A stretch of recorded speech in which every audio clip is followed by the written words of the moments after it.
La team, faudra peut-être qu'on lance un coup d'œil sur le cas Bobda, ce prédateur sexuel qui traumatise des jeunes filles, des garçons au Cameroun. Ce problème est devenu un problème international au point où les artistes, même du Nigeria aujourd'hui, sont en train de poster hashtag Stop Bobda sur leur page Instagram, Twitter ainsi que Facebook. C'est devenu une affaire internationale au point où les médias internationaux sont aujourd'hui en train de parler de la situation. Au Cameroun même, les médias de Canal 2, CRTV, Equinos débattent sur le sujet.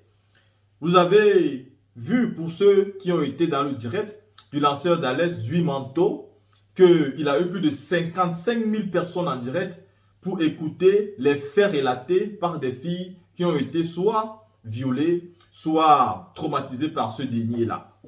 Mais jusqu'à présent, rien ne se passe au Cameroun. Ça veut dire, voici quelqu'un qui a accusé des atrocités du monde. Voici quelqu'un qui marche avec une arme, qui menace les gens avec ça. Voici quelqu'un qui a des vidéos sur les réseaux sociaux où il est en train de battre sur des personnes.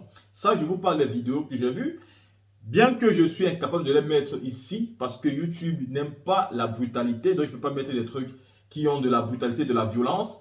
Mais ce sont des vidéos que moi-même j'ai dans mon téléphone où le monsieur est en train de battre sur un homme. On a envie de dire, même si ce monsieur a fait quoi, ce n'est pas comme ça que tu règles tes comptes. Mais dans cette vidéo-là, il frappe ce monsieur comme jamais on ne peut frapper un être humain. Et mieux, il a les témoins autour de lui, il a les gens avec lui. Donc ce monsieur est seul contre tous. Tout le monde accuse Don Bogdan. Et vous avez vu que sur la page qui a relaté les faits, il y avait un enthousiasme énorme. Beaucoup de personnes ont suivi ce direct-là. Et moi, je ne l'ai pas suivi en direct, mais je l'ai suivi après. Parce qu'ensuite, moi, je suis beaucoup plus intéressé par la politique, par le foot, mais les trucs à caractère de buzz, souvent, ça ne m'intéresse pas. Donc, quand ça a commencé, je me dis, c'est encore un buzz, je ne vais pas m'intéresser à ça. Il y a mieux à faire, il y a de politique, il y a du foot, je m'intéresse à ça. Mais là, il y a trop de faits qui sont sortis. Il y a trop de faits. Et ce soir, j'ai vu une vidéo de Nathalie Yamb. Et c'est grâce à sa vidéo que j'ai vraiment pu comprendre l'atmosphère de la situation. Et j'ai décidé d'en parler, mais de vous partager son contenu aussi pour que vous-même, vous suivez comme moi. La team, ce monsieur viole les filles, ce monsieur sodomise les hommes, ce monsieur menace les gendarmes, il est même accusé d'avoir déjà tué, c'est-à-dire exécuté des personnes. C'est vrai que même si la loi ne peut que arrêter une personne quand il y a des preuves contre lui, je pense que la loi peut aussi suivre une personne s'il y a une forte mobilisation populaire qui accuse cet individu des mêmes faits ou alors des faits gravissimes.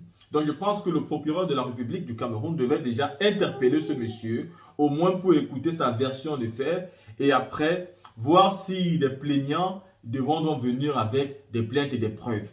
Mais ici, rien n'est fait et c'est très dangereux.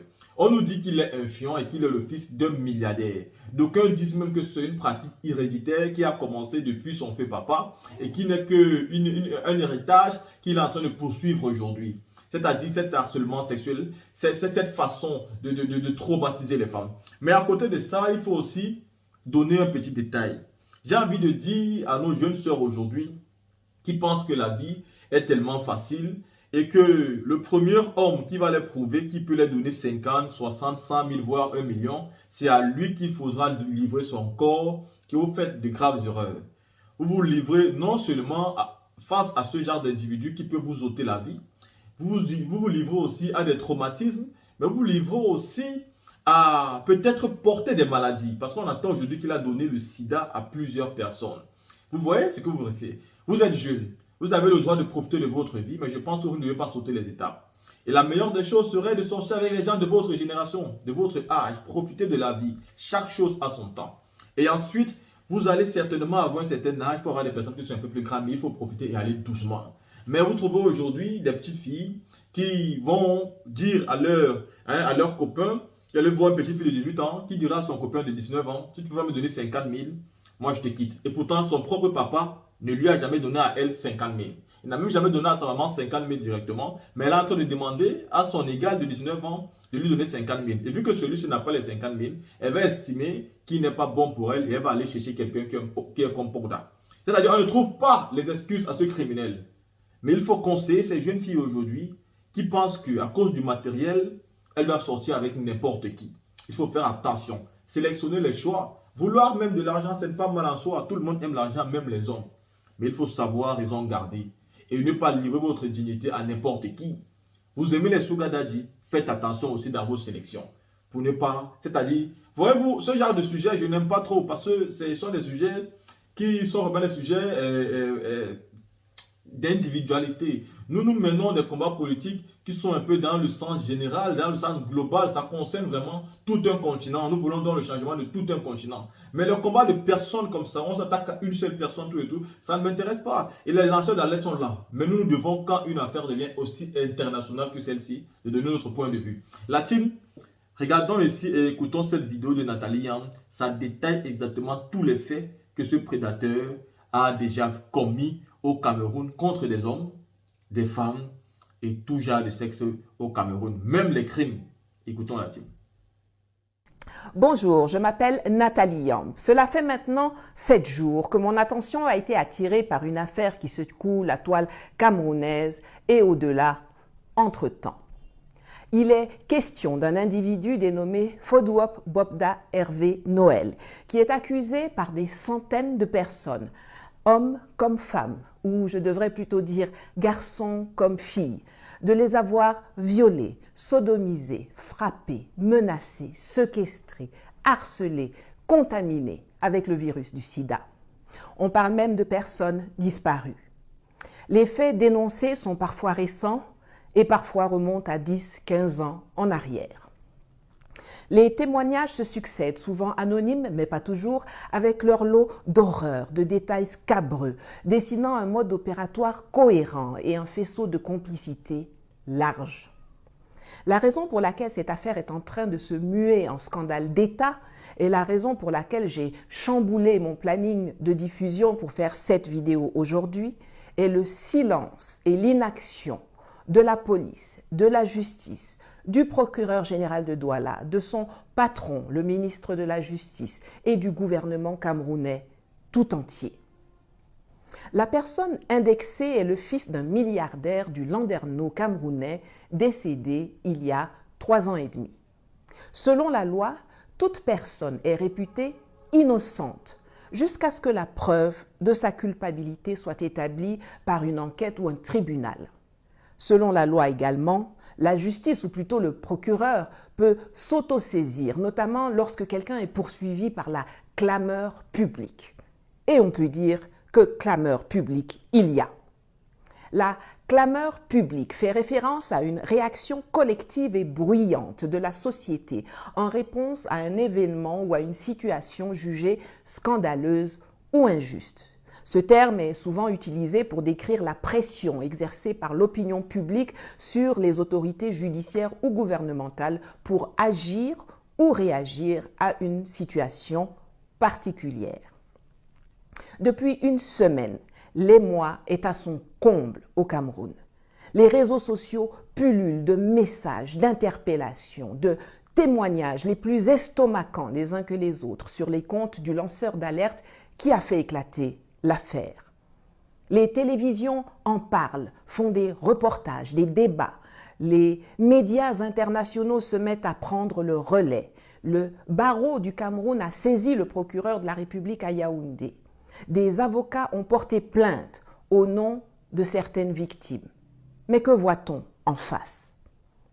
Le procureur de la République, chut. Le ministre de la Justice, chut. La ministre de la Femme, chut. Le ministre de la Jeunesse, chut. Le ministre de la Santé, chut. Le ministre de l'Administration territoriale, chut. Le porte-parole du gouvernement, chut. 64 ministres et secrétaires d'État, tous motus et bouche cousue. Rien vu, rien entendu, rien dit. La police, la justice, le gouvernement sont aux abonnés absents. La question est donc pourquoi ? Aux États-Unis, un immense scandale a éclaté en 2019. L'affaire Epstein, du nom du financier américain Jeffrey Epstein, qui a été accusé de trafic sexuel de mineurs et retrouvé bien opportunément mort dans sa cellule de prison dans des circonstances suspectes un mois après son arrestation. L'affaire a révélé les liens d'Epstein avec de nombreuses personnalités très connues, telles des hommes politiques de premier rang, y compris d'anciens présidents américains comme Bill Clinton, des princes comme Andrew, le frère du roi d'Angleterre actuel, des hommes d'affaires comme Bill Gates, et des chanteurs, des sportifs, des écrivains, des banquiers célèbres, des acteurs célèbres. L'enquête qui s'est poursuivie après sa mort a mis en lumière un réseau étendu d'abus, de prédation, de pédophilie, de crimes en tout genre. Mais Epstein avait quand même été arrêté avant qu'il ne soit zigouillé dans sa cellule. Sa complice principale, Ghislaine Maxwell, a été condamnée. Et la justice qui a autorisé la divulgation d'une partie des noms des gens en contact avec ces criminels est en train de statuer sur la publication de la liste intégrale des clients et ou amis de Epstein. Alors au Cameroun, qu'est-ce qui explique le silence et l'inertie de la police, de la justice et du gouvernement? Comment est-il possible que Hervé Bobda et ses principaux acolytes ne soient pas interrogés, à tout le moins, et le cas échéant poursuivis, arrêtés et jugés? Comment expliquer l'absence totale d'enquête après des accusations et des témoignages aussi gravissimes et aussi nombreux? Est-ce qu'il y a derrière Bobda un réseau d'influence qui va jusque dans les hautes sphères de l'État et qui expliquerait pourquoi on voit des vidéos de membres de la garde présidentielle lui rendre des honneurs ou des hommes en tenue qui assurent sa sécurité?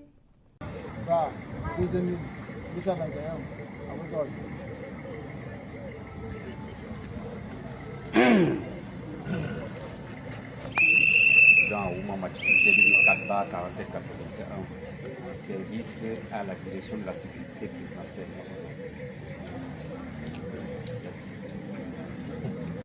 Si les victimes de Bobda se trouvaient être l'enfant, la sœur, le frère ou le petit enfant d'un grand, d'un bao, d'un haut placé, est-ce que l'attitude de la police et de la justice serait pareille?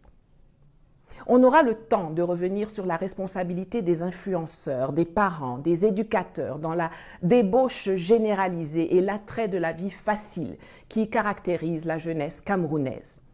Mais aujourd'hui, on va se consacrer sur le présumé prédateur sexuel et sur le rôle des autorités étatiques et surtout leur inertie inexplicable et inacceptable. Quand la justice n'intervient pas pour sanctionner la violence contre les citoyens, la violence populaire intervient souvent pour rendre justice. Je n'ose pas croire que l'on veuille en arriver là. Quel échec ce serait!